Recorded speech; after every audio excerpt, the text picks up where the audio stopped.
Welcome to IELTS MasterPrep, your trusted source for real exam-based practice tests. Every test you see here is inspired by current exam trends, and each one comes with full model solutions to help you master every section. Here's our daily schedule. IELTS tests drop every morning at 7:30 a.m. Eastern, and CLP tests every evening at 5:30 p.m. Eastern. No matter which exam you're preparing for, we've got you covered every single day. Are you ready for today's test? Give it your best shot and comment your score. The top 5 scorers will be featured in our monthly Achievers newsletter and awards. Want your name included? Let's begin.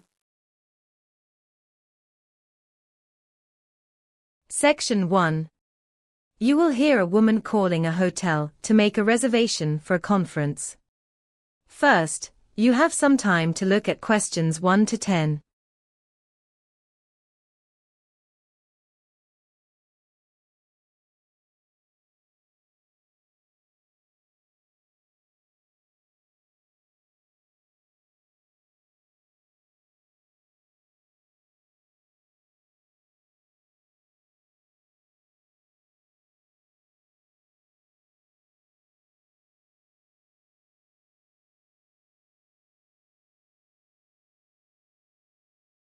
Now listen carefully and answer questions 1 to 10. Good morning, Langford Park Hotel, Reservations Department. How can I help you today? Oh, hello there. I'm hoping to book a block of rooms for some colleagues who are attending a conference nearby. Would that be something you could help me with? Absolutely, yes. We do group bookings quite regularly, in fact. Let me just pull up our reservation form. Could I start with your name, please? Yes, of course. It's Catherine Priestley. That's Priestley. Lovely, thank you, Catherine. And are you booking on behalf of a company, or is this a private arrangement? It's through my company, yes. We're called Dunmore Analytics. That's Dunmore, Dunmore, and then Analytics. Got that. Dunmore Analytics. And could you tell me a bit about the event? We like to keep a record of what's happening locally so we can, prepare accordingly. Right, well, it's a digital marketing conference being held at the exhibition center just down the road from you, actually. That's the main reason we chose your hotel. The location is so convenient. Oh, that's wonderful. Yes, we're only a 5-minute walk from there. So, how many rooms would you be needing altogether? Well, let me think. We've had final confirmation from everyone now, and it comes to 15 rooms in total. 15, right. And what dates are we looking at? We'd need to check in on the 12th of June. The conference starts the following morning, you see, so people want to arrive the evening before and get settled. That makes sense. And how many nights would the group be staying? It would be 3 nights, so checking out on the 15th. Perfect. Now, did you have a preference for room type? We've got singles, twins, and of course our executive doubles. Well, most of the delegates are sharing, so we'd prefer twin rooms if that's possible. 2 separate beds in each room. People tend to find that more comfortable when they're sharing with a colleague. Of course, that's no problem at all. We have plenty of twins available for those dates. Now, are there any special requirements I should make a note of? Dietary needs, accessibility, anything like that? Actually, yes, there is one thing. We have 2 members of the group who have mobility issues, so it would be really helpful if all the rooms could be on the ground floor. Is that something you could arrange? Let me just check availability on ground floor. Yes, we can do that. We have enough ground floor twins to accommodate 15 rooms. I'll make a note of that. Oh, that's brilliant. Thank you so much. That really does make things easier for everyone. Not at all. Now, in terms of payment, how would you like to handle that? We accept credit cards, debit cards, or direct payment. We'd prefer to pay by bank transfer, if that's all right. Our finance department handles everything centrally, and they find it simpler to process that way. That's absolutely fine. I'll include our bank details in the confirmation email. Speaking of which, we'll need a contact number for the booking, just in case we need to get in touch about anything before the stay. Sure. The best number to reach me on is my mobile. It's 07481 362950. Let me read that back to you. 07481 362950. That's right, yes. Wonderful. So I'll get the confirmation and invoice sent over to you by email this afternoon. Is there anything else I can help with? No, I think that covers everything. You've been really helpful. Thank you very much. My pleasure, Catherine. We look forward to welcoming your group in June. Have a lovely day. You too. Goodbye. That is the end of section 1. You now have some time to check your answers to section 1.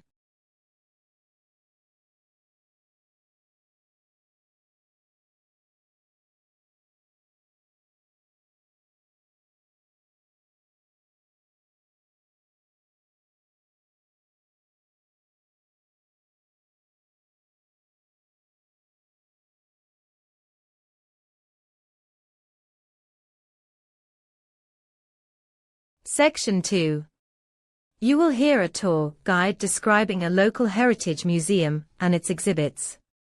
First, you have some time to look at questions 11 to 20.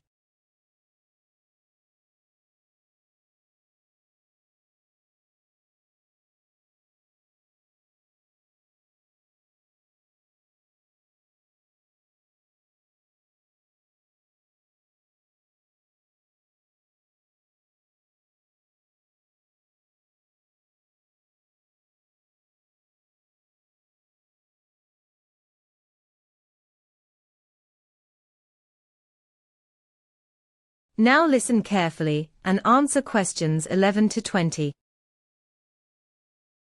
Good morning, everyone, and welcome to the Thornbury Heritage Museum. My name is Rachel, and I'll be your guide this morning as we explore the building and its collections. Before we set off, let me give you a bit of background and some practical information. The museum is housed in what was originally a Victorian textile mill, built in 1873. Many people assume it was a private residence or a town hall, but no, it was actually a working mill for over 60 years before it was converted into a museum in 1952.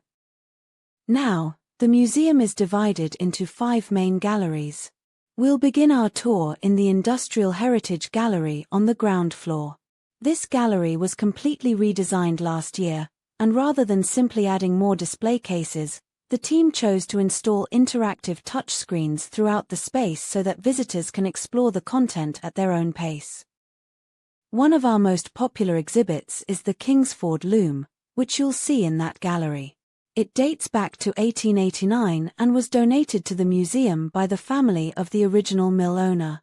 Interestingly, it's one of only 3 surviving looms of its kind in the entire country, which makes it exceptionally rare. Moving upstairs, the second gallery focuses on domestic life in the 19th century. What makes this gallery particularly special is that all the household items on display were sourced from local families right here in Thornbury. So you're really seeing authentic, local history rather than items brought in from elsewhere. On the same floor, you'll find our temporary exhibition space. The current exhibition, which runs until the end of July, is about the history of local transport. I should mention that this exhibition was funded entirely through a grant from the Regional Arts Council, not from our usual museum budget. Now, a few practical points. The museum cafe is located on the ground floor near the main entrance. It was recently expanded and now seats up to 70 people. They've just introduced a new seasonal menu featuring ingredients from local farms. Next to the cafe, you'll find our gift shop. It's been relocated. It used to be upstairs, but visitor feedback suggested it should be closer to the exit. The shop stocks a range of handmade crafts produced by local artisans. For families, we have a children's activity room on the first floor. It's open every day during school holidays but only at weekends during term time. The activities change monthly, and this month children can try Victorian-style printing. Our research library is on the second floor. It holds over 12,000 documents relating to the town's history. Access is by appointment only, so do contact us in advance if you'd like to use it. Finally, I'd like to draw your attention to the courtyard garden at the rear of the building. It was restored 2 years ago by a team of volunteers and now features plants that would have been grown in the region during the Victorian era. Right, if everyone's ready, let's begin the tour. Please follow me through to the Industrial Heritage Gallery. That is the end of Section 2. You now have some time to check your answers to Section 2.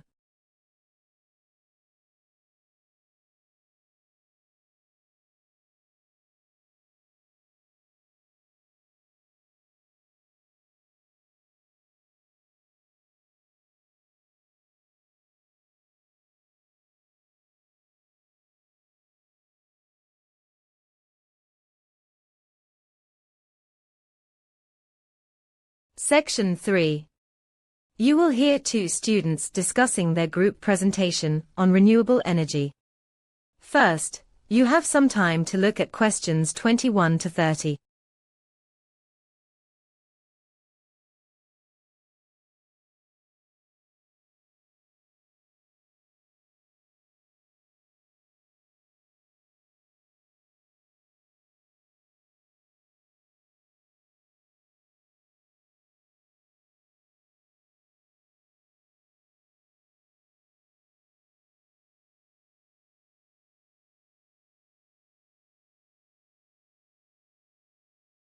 Now listen carefully and answer questions 21 to 30.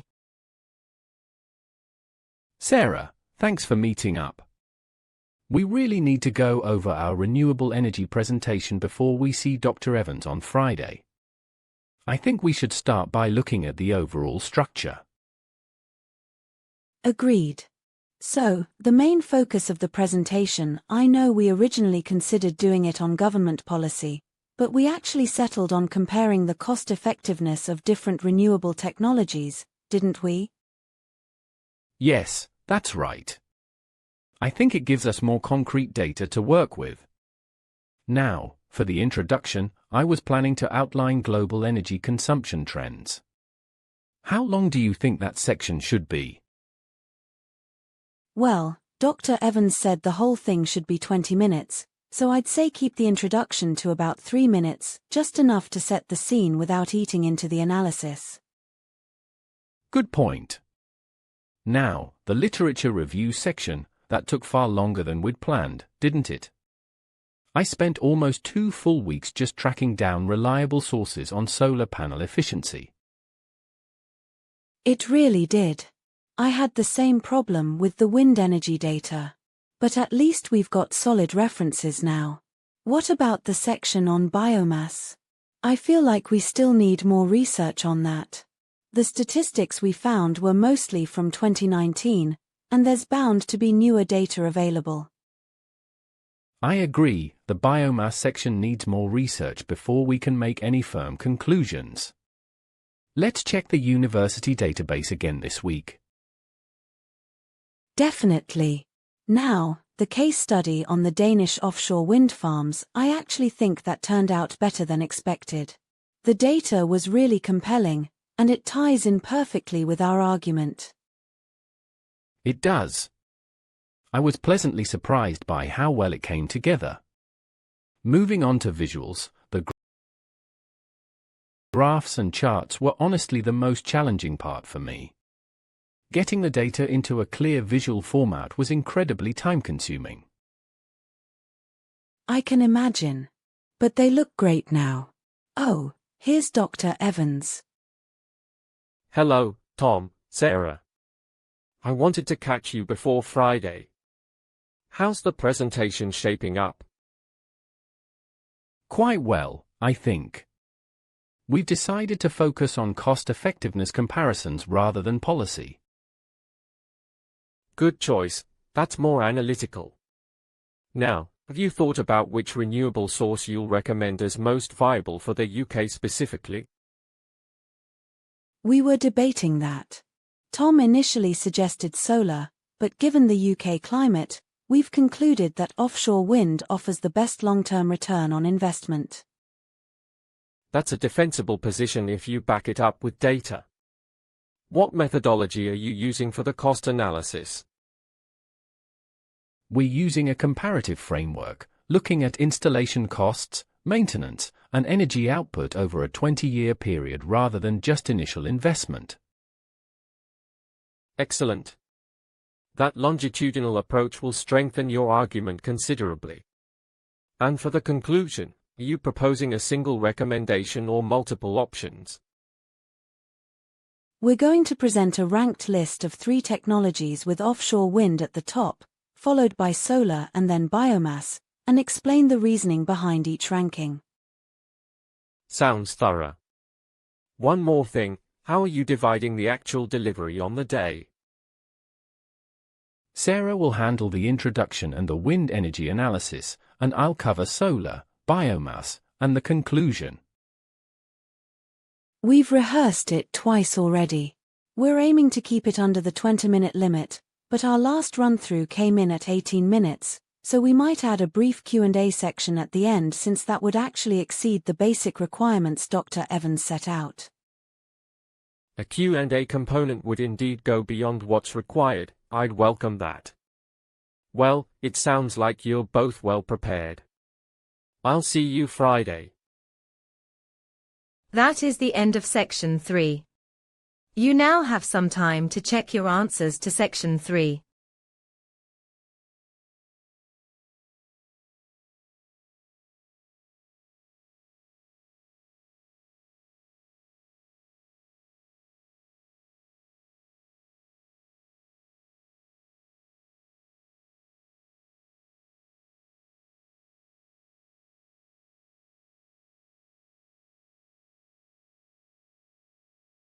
Section 4. You will hear university lecture on how the human brain forms and consolidates memories. First, you have some time to look at questions 31 to 40.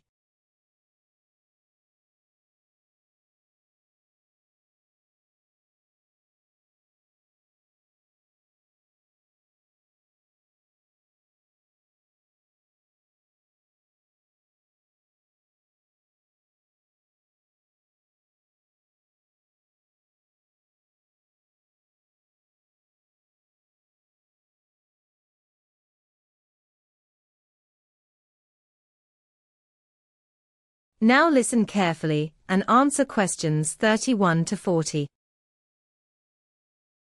Good afternoon, everyone. Today I'd like to explore one of the most fascinating processes in neuroscience, how the human brain forms and consolidates memories.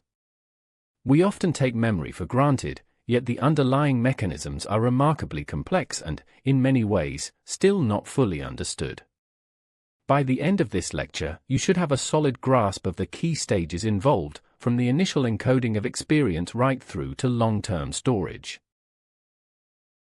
So let's begin with encoding, the very first stage of memory formation.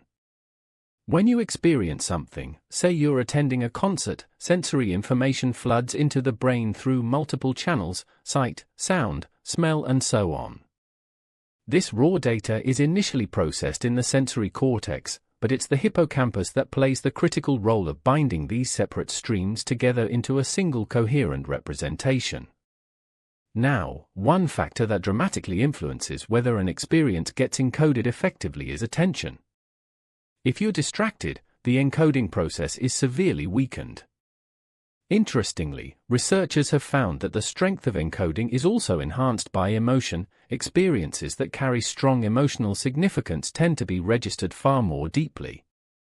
This is largely because the amygdala, which processes emotional reactions, interacts directly with the hippocampus during the encoding phase, essentially flagging certain experiences as important. Once a memory has been encoded, it enters what we call the consolidation phase. This is where short-term memories are gradually transformed into stable, long-term representations.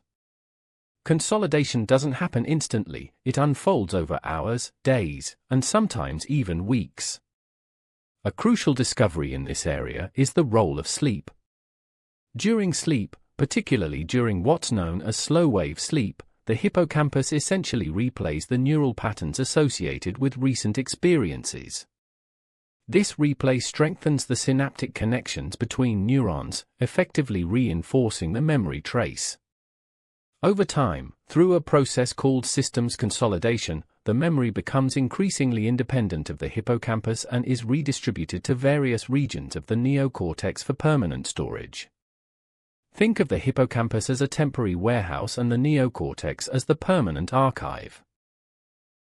Now, I want to turn to a concept that challenges a long-held assumption, the idea that once a memory is consolidated, it's fixed and stable. Research over the past 2 decades has demonstrated that when a stored memory is retrieved or reactivated, it actually becomes temporarily unstable again. This process is known as reconsolidation. During reconsolidation, the memory can be modified, updated with new information, or even weakened. This has profound implications, particularly in the field of therapy. Clinicians are now exploring whether reconsolidation can be harnessed to treat conditions like post-traumatic stress disorder by reactivating traumatic memories and then intervening with medication to reduce their emotional intensity. Finally, let's consider what happens when consolidation goes wrong, in other words, forgetting. There are broadly 2 explanations for why we forget. The first is decay, which suggests that memory traces simply fade over time if they are not periodically revisited or rehearsed. The second, and arguably more influential theory, is interference. This occurs when competing memories disrupt the retrieval of a target memory. Interference can be proactive, meaning older memories interfere with newer ones, or retroactive, where new learning disrupts the recall of previously stored information. Studies suggest that approximately 70% of everyday forgetting can be attributed to interference rather than simple decay. This is why revision strategies that space out learning over time, known as distributed practice, are far more effective than cramming. They minimize the interference between successive study sessions. To summarize then, memory is not a single event but a dynamic, multi-stage process involving encoding, consolidation, potential reconsolidation upon retrieval, and the ever-present possibility of forgetting. Understanding these mechanisms not only advances neuroscience but also offers practical insights for education and clinical treatment. Thank you. That is the end of Section 4. You now have some time to check your answers to Section 4.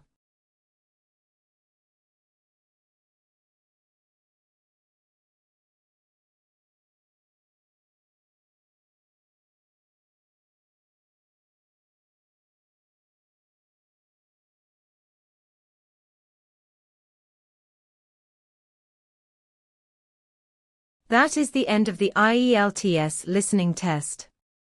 You now have some time to transfer your answers to the answer sheet.